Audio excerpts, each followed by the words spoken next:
Welcome back to Gaelic Games Fan TV. It is the weekend review show. We're going to be looking back at all the weekend's Allianz National Football League action, discussing some different kind of Gaelic football stories really as well from the past couple of weeks or so, or last week or so really. Anyone who's tuned in, hit the like button, subscribe if you could, helps the channel out. And we're joined here by Matthew Hurley from the Gaelic Statsman podcast to look back at some of the weekend's games and everything else. Only 3 games to run through, as these are the games that, of course, got postponed due to the weather a couple of weeks ago. So these are the postponement games. And apologies for anyone who thought we were going live at 8 o'clock as well. For some reason, I thought it was at 8, but actually when I messaged Matthew earlier, we actually said 8:30. So I don't know what was going on there. My brain just definitely wasn't working there. But Matthew, how's things with yourself anyway? How are you getting on? Yeah, all good, Aaron. Can't complain. Thanks for having me on again. Yeah, it wasn't that much of a weekend of football. I actually went to a club game this weekend in Cork at under 21 level, and they were under the rules. No 2-pointers. Obviously, it was under 21. It was club level. Not really unexpected. But one thing I did see, and I didn't see an intercounty in the first 2 weeks. You know, when the 3 up, 3 back rule, when someone infringes. The team that infringed then were given the free against. Then the team that got the free actually put it up right up to where they were supposed to take the free, and they fired it into the bottom corner of the net. Caught the team off guard. So I don't know, will inter-county teams do that in the next few weeks? So I did chat to someone beside me saying, geez, I didn't see that in inter-county games in the first 2 weeks. And then he was saying, well, club pitches, the 20-metre line is actually a smaller distance than inter-county pitches. I'm thinking, oh, okay, that's probably why. But it is worth thinking about. Like, that was a quick bit of thinking in that game over the weekend. I don't know, was there any other club games up and down the country? But yeah, some interesting stuff that went on. Obviously, hurling was there's a lot of that on. The Ashburn Cup was on over the weekend. UL won that as well for the second time in a row. Congratulations to them. As well, and a few football games. Disappointed that Kerry and Donegal wasn't shown on Saturday. We had to deal with obviously Armagh and Dublin and the LGFA. Was a decent game of football. Armagh probably deserved it, but you forced, probably, if you were to watch any football, you had to watch that rather than the Kerry Donegal game. But maybe some interesting story. Maybe Kerry Donegal was probably the only interesting thing over the weekend, I will say.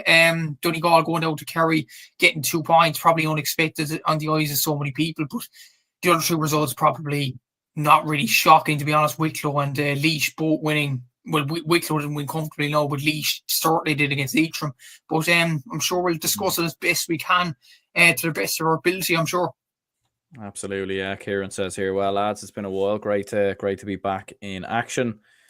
Keane says here, we Leitrim were very poor against Laois. A lot of new faces, a young team. I expected us to have done so much better playing at home, but it wasn't meant to be. Now we welcome Kildare to Ballinamore, but I can only see a Kildare win, I'm afraid. Yeah, we will get on to Leitrim a little bit later on.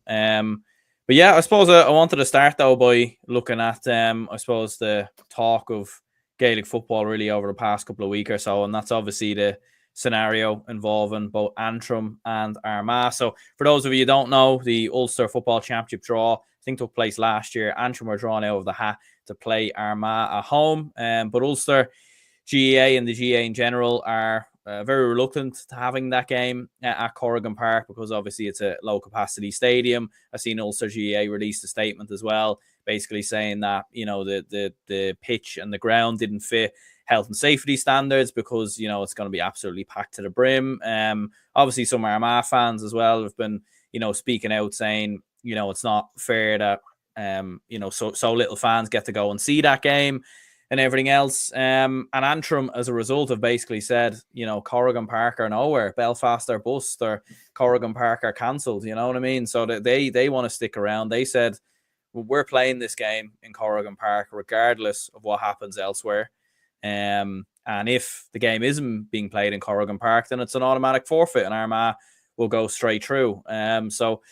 Yeah, like it does from what I've seen. It feels like most are, Armagh very much in Antrim's camp as well. You've obviously had Neil McManus come out on the Sunday game and quite bizarrely actually, rule against the Antrim County Board on this one.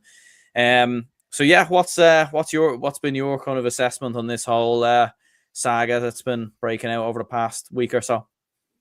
I suppose one of the commenters in one of the last videos say I have to be more consistent. So if that's the case, then I would say Antrim are the right here to defend Cork and Park, because there was a similar situation with Cork and Kerry 3 years ago, the Parky Rinner over saga, where the Munster Council said that Parky Rin wasn't fit for standards for Sky TV and things like that.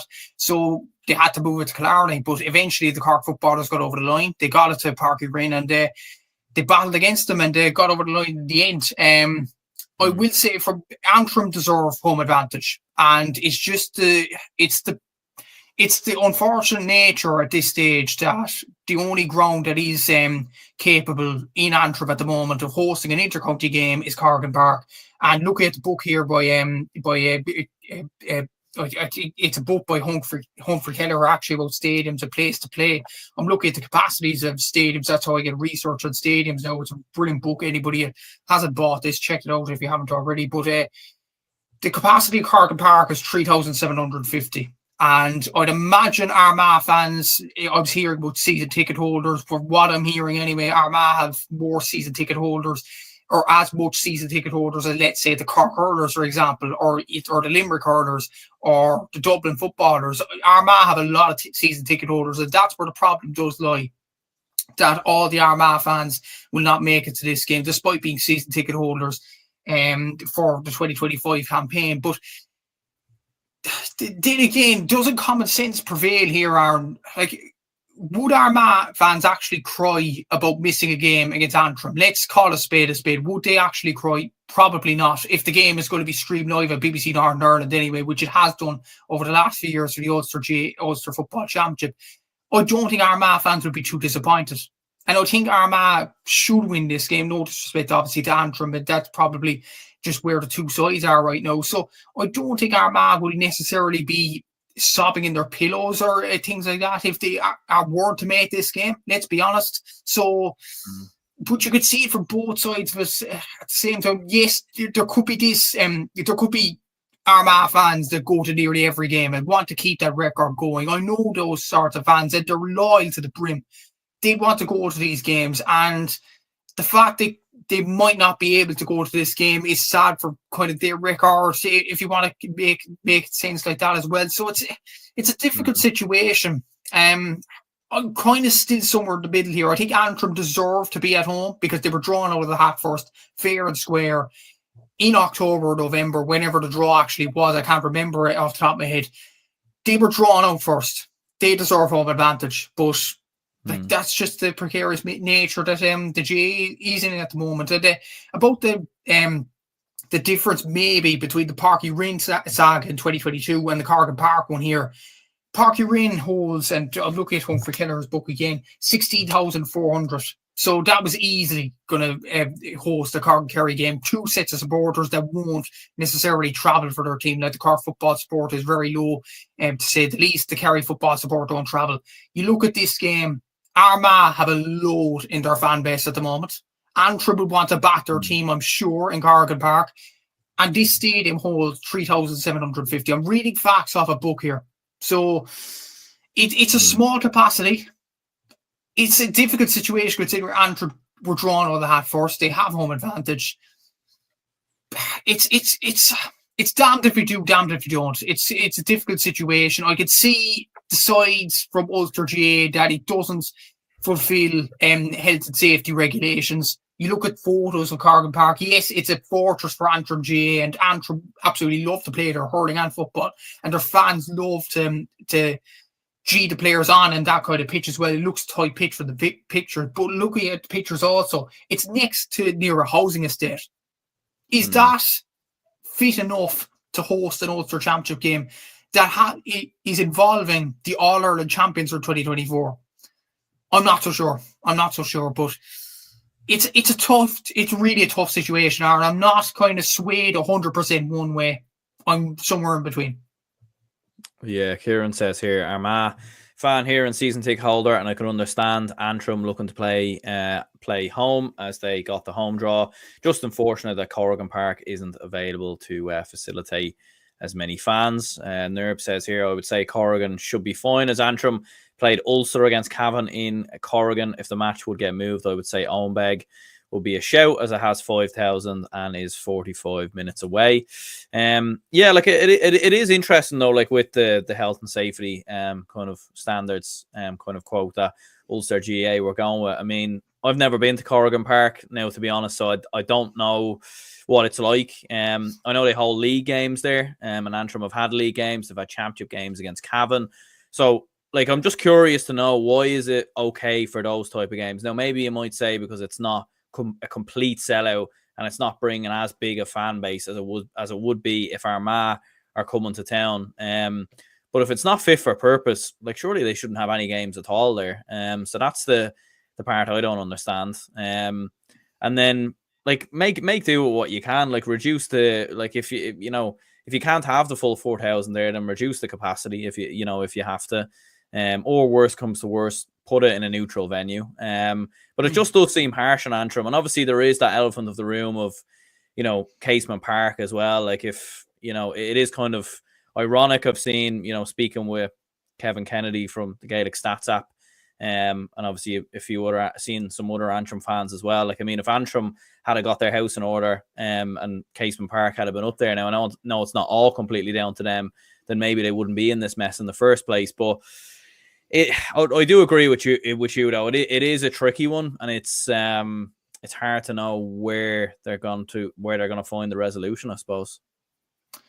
And added to that as well, Corrigan Park did host the game against Wexford last year in the hurling championship, and that was one of the most historic days in Antrim hurling as well. And the difference is, and I don't want to be kind of disrespectful in a way, but the difference between this game and the Cavan Antrim game is Cavan do not have a bigger support fan base as Armagh do. That's just a fact.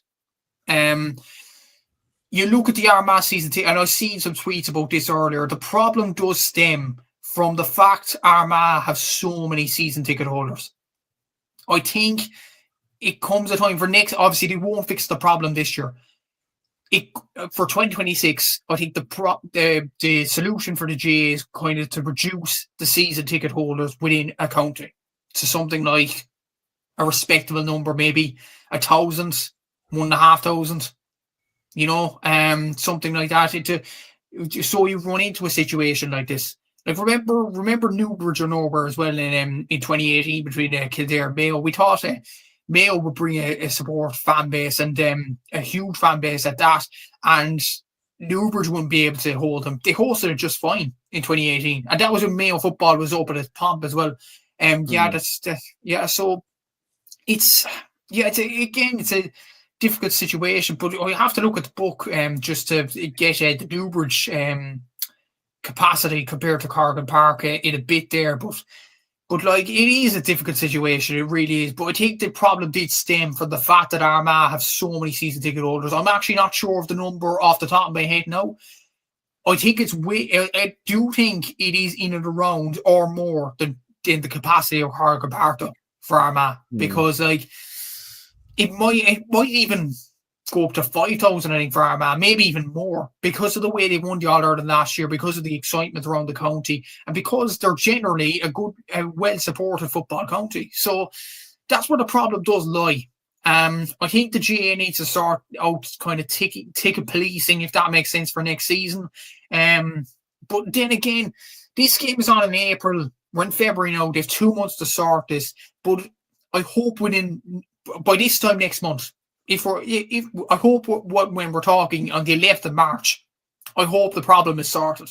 Because the last thing the GA want to do, or Ulster GA, the problem roll on.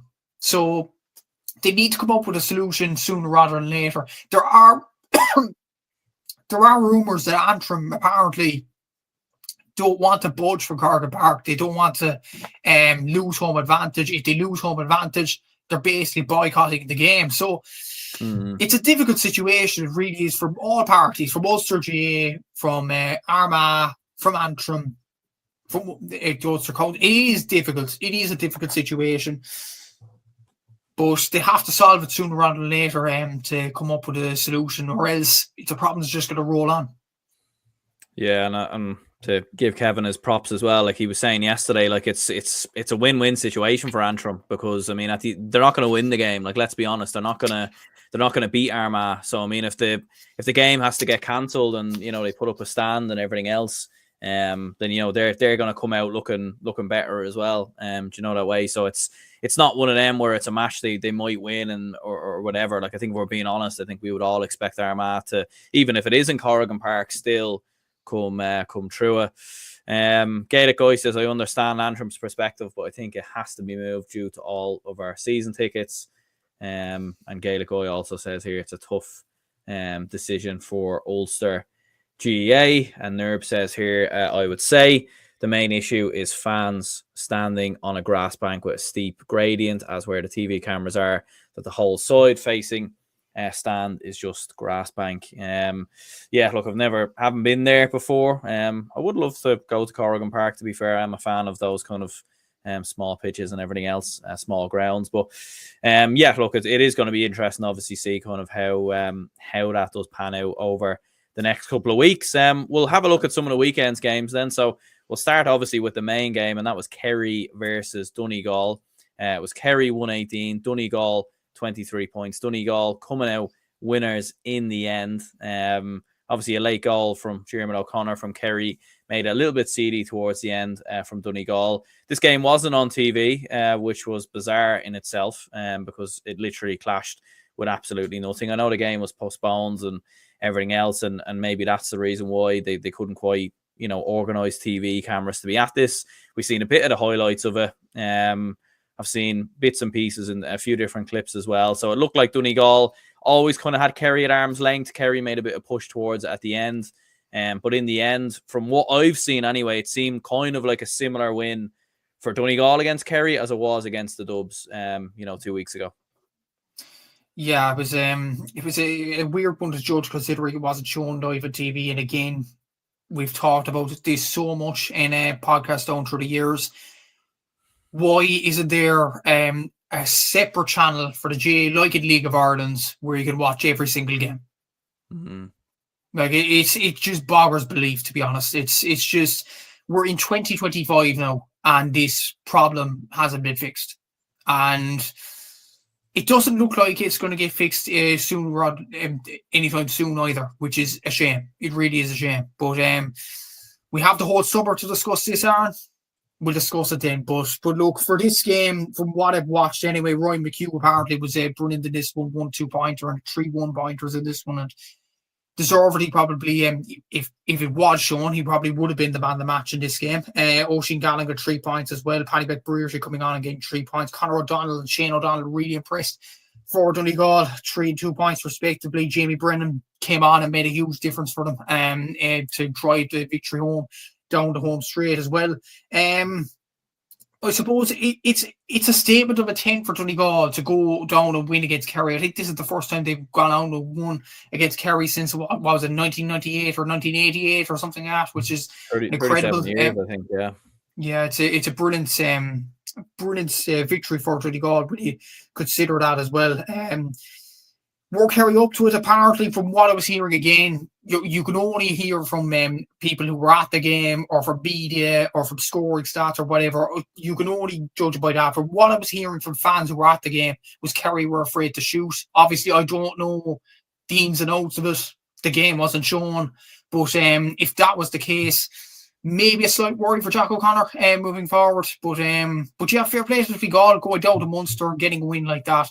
Scored 23 points as well. It was a very good scoring tally from them. For Kerry, totally scored 1-2 pointer as well through Sean O'Shea. Probably not good enough from Kerry, and they need to be probably braver in front of the post if they are to develop in the next few weeks. Maybe with David Clifford coming back, it will improve them slightly. But yeah, maybe some concerns for Kerry, but then again, they only lost by 2 points. It's a very good Donegal side, so, well, it was at home, albeit, but still a very, it was negative at some stages for Kerry, positive. It's the fact they got back into the game through the Dermot O'Connor goal, but look, it is a defeat. Donegal now on 4 points, and to be honest, it looked very, very likely it'll be a Donegal and Galway final. I'd be surprised if it wasn't any, if the final didn't contain those two teams. So So yeah, good victory for Donegal, especially going down to Munster. It's a difficult place to go, and they got the win there. For Kerry, maybe a few concerns, but once David Clifford's back in the team, I'm sure they'll improve. Yeah, absolutely. We certainly know that they will.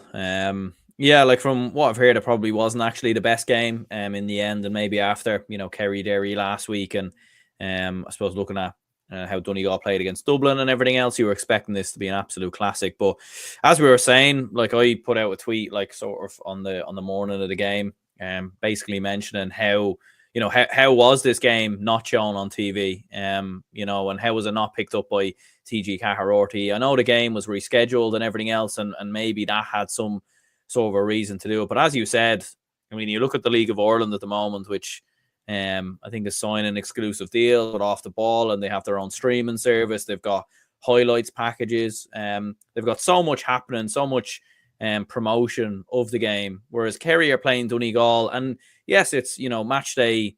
Well, not match day 3. Obviously, it was match day 1 of the league, and the game obviously so the second game for either one of these two counties because of the postponement.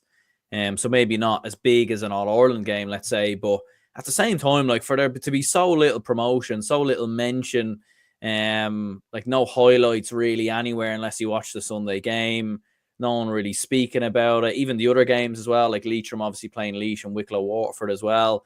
Like the lack of promotion, the lack of discussion around the games. And I know in everything else they were, postponed. So maybe it was a little bit tricky for some people to, organize TV cameras and everything else. And they have to be somewhere else, scheduled slots and everything else. But yeah, I don't know. I just found it very disappointing considering the time that the game was at as well. Like it didn't clash with the hurling. There was nothing really else. It might have clashed, I think, with some ladies football. But generally speaking, it didn't really clash with anything kind of significant that was taking place at the weekend. Maybe not, but maybe the argument would be in terms of TG Carr and RT not showing it. Maybe they wanted to show more of the Ashburn Cup finals. That was final weekend in Camogie, like the semi-finals and the final, and they deserved their flowers as well. Had brilliant win for UL. UCC played well in that competition as well. The LGFA as well, like Armagh and Dublin was the only game shown on TG Carr. But you look at the LGFA, like even games that weren't shown on TV, there are still some in Division 1 and some in Division 2 that are shown on streaming platforms. And that's ladies football when it's not as much watched as men's football, if that makes sense. But ladies football, the way they promote that and the way they stream their games, even if they are not shown, it's something the GA should follow. And I said this on my own podcast with you last year. I remember this very well as well, that the LGFA showed every single one of their senior games live, whether it was online or it was on TV on DGR. That's the way it should be in championship at least. And in league, they did nearly the same thing as well. If the game didn't have a slot on TGR, show it on the YouTube channel or show it on the player. Like TG Carr do an absolutely brilliant job at promoting LGFA in that own right as well. It was just this weekend with the Kerry Donegal game. I don't know where's the communication here. Maybe it was a postponed game. That's why it didn't show up. But I'd be looking at the League of Ireland, for example, like the way they promote that. That's going to start on Friday, and the promotion around the League of Ireland. Like there's so many events now. Like there's Sports Joe going to these events. There's a load of papers interviewing the players as well. The players are a lot more accessible. Like there's managers being interviewed. They're accessible. I feel like in GA at the moment, we're kind of in that stage, Aaron, where players aren't accessible. You then have the issue where not enough games are being streamed either. And that's ultimately, I just think it's a bad promotion for the game. You look at rugby, for example, the Six Nations first 2 weekends. There's a lot of coverage around that, a lot, and the players are getting interviewed and everything like that as well. And League of Ireland, it's just not the same in Gaelic games. It's not. It's just unfortunate to kind of see it that way. You look at TikTok trends, for example, and social media trends. There's a lot of them going around in terms of the Six Nations. There's a lot of them going around in the League of Ireland, best league in the world. You may disagree with that statement in terms of the League of Ireland slogan, but it works. It does work. It promotes the game. It promotes soccer in this country, and it entices people to go to the games. You look at the league at the moment. I know this is a separate issue from the Kerry Donegal game in Killarney at the weekend, but there was no kind of introduction event to the Alliance Leagues this year. And I don't think it's happened for years. And I just feel that the promotional game is way down. And look, we have a brilliant product. We have the new rules coming into Gaelic football. This is an exciting kind of a time to be a Gaelic football supporter at the moment. There's so many good scores. There's so many good shot options. And there's so many good games at the moment. Like, I've been to 2 Cork games. I was in Troy by both of them against Meath and Down. And there's been games up and down the country, like the Kerry and Derry game last weekend, which was an absolute thriller. But they're just not being promoted enough. And I don't know who's that down to. Is it down to the GA themselves? Is it down to RT? I'm not sure, but something needs to be done to kind of entice fans to go to games and to support the game more than ever on social media and just get it to the same level, at least with the League of Ireland and the Six Nations. It's not that hard to do. Like, I think it could be promoted a lot better, but I think the main thing to start with this is get GA Go, for example, and have a streaming platform where you can stream every Division 1 game, every Division 2 game, and then every Championship game after that, and then the odd Division 3 or Division 4 game. That's how you promote it.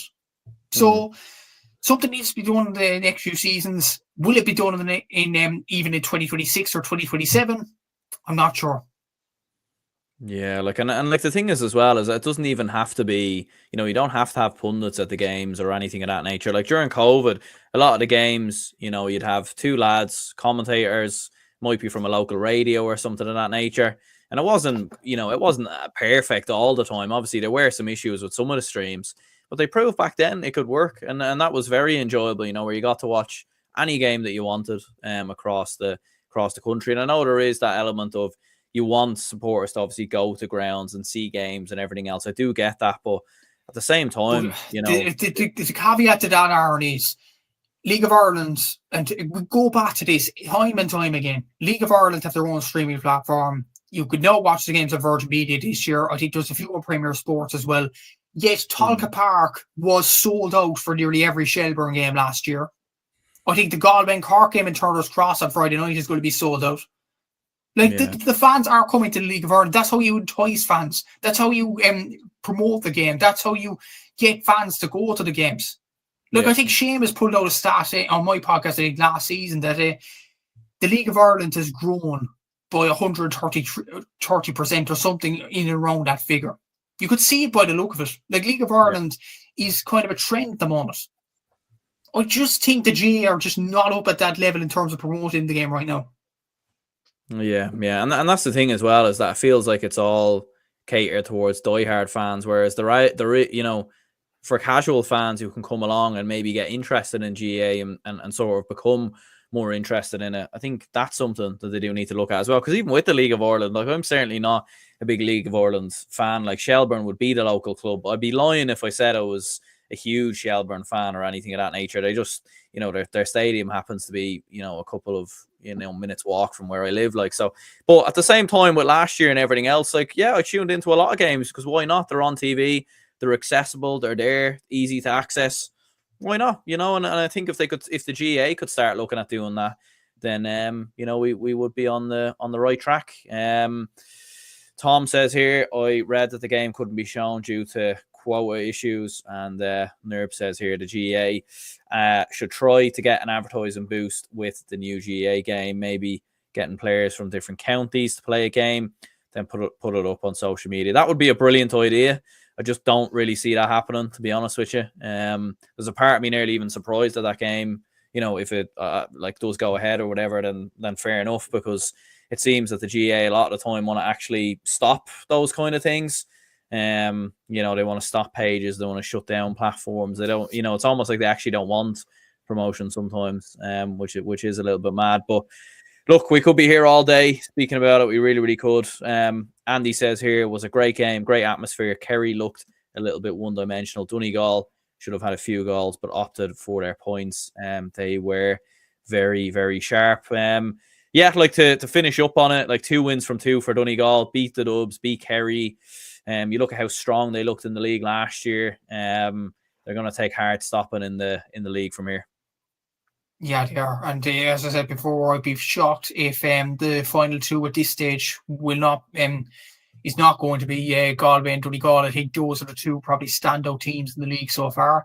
Kerry will still have a tough game against Dublin next week, and that should bring full capacity, or even close to full capacity, down to Dawson Stack Park or Tralee. I'm not sure will it though, with the promotion and stuff like that. But yeah, it's an interesting time to be a Kerry fan at the moment. I think that game against Dublin, I think it's probably a must-win if Kerry want to.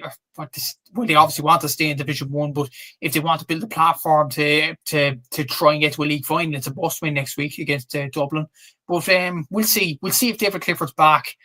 We'll see if he's back for round 4. We'll have to see about that. But as for Donegal, yeah, they look very, very strong at the moment. I'd probably be worried about their full panel. Do they have enough brilliant players around? Not just their starting 15's excellent, but their match day 26, I'd probably be worried about Donegal in terms of All-Irelands, not in terms of Ulster titles. I think they're well capable of winning that All-Ireland semi-finals, maybe get to an All-Ireland final.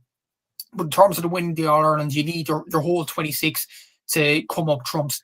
With Galway so far this year, obviously it's early days, but so far with Galway, their whole 26 have stepped up and they've found new players, the likes of Killian O'Corrine there, and Damien Comer's not even playing. Rob Finnerty's only playing a few minutes. Shane Walsh only started his first game for a while against Mayo in round 2, and he's still the likes of Killian O'Corine there. You have Paul Conrad is well able to kick scores. Matthew Tierney's doing brilliant in the league at the moment. So Galway have the panel at the moment, so there's not an issue there at the moment with Galway. With Donegal, I'd still have some questions about their panel, but again, it's going to take time for it to be ironed out. Maybe we'll say it differently in April, but we'll have to see. Yeah, absolutely. Moving on to Division 3, you had Leitrim 6 points, Laois 320. Yeah, I mean, Leitrim beaten by 13 points against Clare, and now, I mean, beaten by 23 points. I mean, it's grim viewing for Leitrim, but fair play to Laois, especially after all the players that they had missing, and obviously the defeat to Offaly as well. Like, that's a big result there. Yeah, and even worrying, I don't think Ian is probably here though, where he's probably left an embarrassment out of Laois at the moment, but the fact they didn't score any 2-point for 2 games either is worrying, and they're not. Either they can't perfect 2-pointer or they're just not embracing the new rules. That is a worry from a Leitrim point of view. And I said at the start of the year they'd finish on 0 points, rock bottom in Division 3. And to be honest, in the first 2 games, I've not changed my mind. The stuff that went on in the off-season with Mickey Graham going, then leaving, that didn't help. And Stephen Porter has been put in a tricky situation with this team. He was drafted in late. And no, it doesn't seem to be good with Leitrim at the moment. And yeah, it's just going to get worse, in my opinion, in Division 3 at least. We'll have to see what happens for the rest of the season. Yeah, fair play to you, Kim, fair play. But for Laois, yeah, it's an impressive win for them after the defeat they took to Offaly last weekend. But I still think they'll be probably middle of the road, mid-table or something like that, maybe just avoid relegation. I don't think they'll be up in the promotion. But I think next week, they actually have Sligo, I think, at home. That's a vital game, I think, for both sides. So it should be very interesting to see who wins that next weekend. So good win for Laois. Absolutely excellent. Damon Larkin with 3 points, Mark Barry with 7 points. Pack here on Benny Carroll and Kevin Swain got the goals as well, and they were 3-12 to 2 points up at half time. Like, this game was over from a long way out, and comfortable win for Laois. I don't think they'd be really too much into it because Leitrim are just way off the mark in Division 3 at the moment. It's just unfortunate because how they got into this position, getting up from Division 4, they did so well. It's just come crashing down, hasn't it? Yeah, no, I think, like, as you said, like, Laois have lost a lot of players. I think Leitrim have had 10 players leave their panel as well, from what I've heard. But yeah, like, I mean, to score 6 points in this game, like, just very, very poor stuff. And I suppose the worrying part for Leitrim as well is, like, in the last 2 games they've played Laois and Clare, who probably aren't the best teams in this division, and they've beaten them at an absolute canter. Like, there will be a preview show out later in the week where we discuss, all the games, and Leitrim are playing Kildare, but geez, you'd be worried for them. Like, it could be it could be like 25 plus. Like, a part of me feels like it surely won't be. Like, surely Leitrim will have a bounce back. Do you know what I mean? But I mean, it's just and it's sad to see as well, because you don't really want to see that either. Like, you don't know. And Kildare, I think, are in a brilliant position going to next weekend, because they're playing a Leitrim team that is down on confidence. Kildare could try out some new players next week. They could try out some under-20s and still get a good exercise out of them as well. And some Kildare under-20s are performing excellent in Division 3 so far. Like, you have the likes of Derek Huron hitting the light, so maybe he can earn a rest next week. Kildare are in that luxury situation, which is, I don't want to be saying that, but it's just what it is, isn't it? Kildare just look too good for Division 3. Leitrim look like they belong in Division 4. That's just a stating facts at the moment. It's unfortunate, considering the position that Leitrim got themselves into to get up to the Division 3 in the first place. But no, it just doesn't. It looks bleak, to be honest, from a Leitrim point of view. And I struggle. It's kind of hard to see how Stephen Poacher kind of lifts these players for the rest of the campaign. Not going beyond the league now into the championship, it's going to be very, very difficult to lift the morale of these Leitrim players. Yeah, no, absolutely. And look, big result obviously for Laois as well, to be fair, and for Justin McNulty's men as well to respond. Obviously, having losing a lot of players, so fair play to them for putting it right. And you can only beat what's in front of you, to be fair, and they did exactly that. The other game in Division 4 was Wicklow versus Waterford. It finished Wicklow 3-17, Waterford 1-19. Massive result in the end for Wicklow. Interesting enough, Waterford had 4 points, I think, at halftime, so they came out and scored 115 in the second half to make this a bit more of a contest. But a massive win in the end for Wicklow, because having lost to London, if they had lost this as well, like that would have been a serious amount of regression. I know, as you spoke before, you're quite positive about Waterford football. I don't know, I haven't seen probably as much as you, to be fair, with Sigerson Cup and everything else, but big win here for Wicklow. Yeah, crucial win. I think for Wicklow and Ocean McConville, it was just about getting over the line, really. After last week against London, kind of a disappointing result, I would say. Not a disaster, because London, to be fair, have some good players themselves, but and going to Ruislip is always going to be a tough assignment. But it was disappointing for Wicklow to come back with 0 points last week, but to get the win on the board is all that matters for this Wicklow team. And I was positive about Waterford because of their good players there. They're good players, as I mentioned at the start of the year, actually did well enough in this game. Dylan Gowrie got the goal, Conor Murray got 4 points, Jason Curry got 7, and Adam Dunwoody, who's one of the top scorers in the Sigerson Cup for MTU Cork, he got 3 points in this game. And he's definitely one to watch from a Waterford point of view. I think I'd be a lot more positive about Waterford football than I would have been last season, because Waterford have found a few gems of players this year, and I think Paul Shanky deserves a lot of credit for that. And the fight back in this game was admirable from their point of view. To score 115 in the second half was it showed that they showed fight, and they showed a good comeback in this game as well. But Kevin Quinn, like he's a player that I've really looked out for in Wicklow circles over the last few seasons. In Sigerson Cup for DCU, he played with DCU last season, and obviously for the Wicklow Inter-County team, he scored 1-6 this 1-1-3 from play, and he was a major difference in this game. Owen Darcy got 1-1 as well. Andy Marr got the other goal. So a good win for Wicklow. Good to get back up at the horse. It was just about getting over the line this one, and the promotion charge is back on track. 100%. Big result there for Wicklow, in fairness, especially after the setback versus London. And as you said, like Waterford putting up 119. Impressive stuff from their perspective as well. But yeah, that's a short review show. Only 3 games really to run through. In terms of player of the week from the 3 matches, I know it's a difficult one because we didn't really get to see any of them live. And there isn't really a moment of the week probably to look towards. Unless you're going to talk about Kerry losing, which I'm all for. Who said rivalry is dead? But in terms of player of the week, what are you thinking? Player of the week, I think you have to give it to one man, and that's Roy McHugh. 5 points from win back. And next to performance for Donegal, you have to give it to him without a doubt.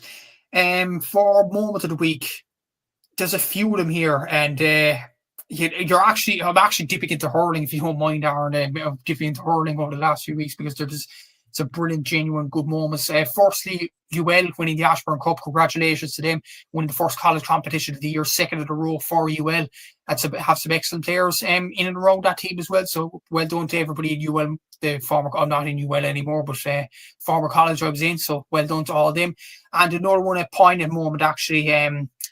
After the death of Galway legend Michael Coleman, Conor Whelan laying his shirt down on the pitch, and the moment silence for Michael Coleman after a horrific accident on a Friday evening.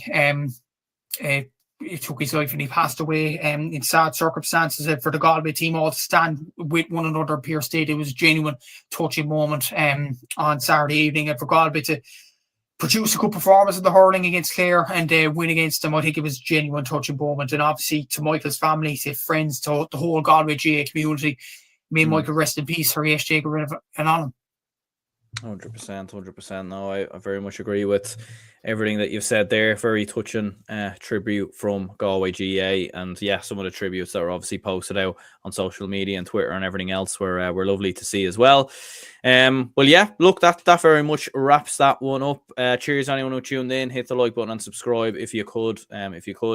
Leave the podcast a rate on Spotify as well. That'd be greatly appreciated.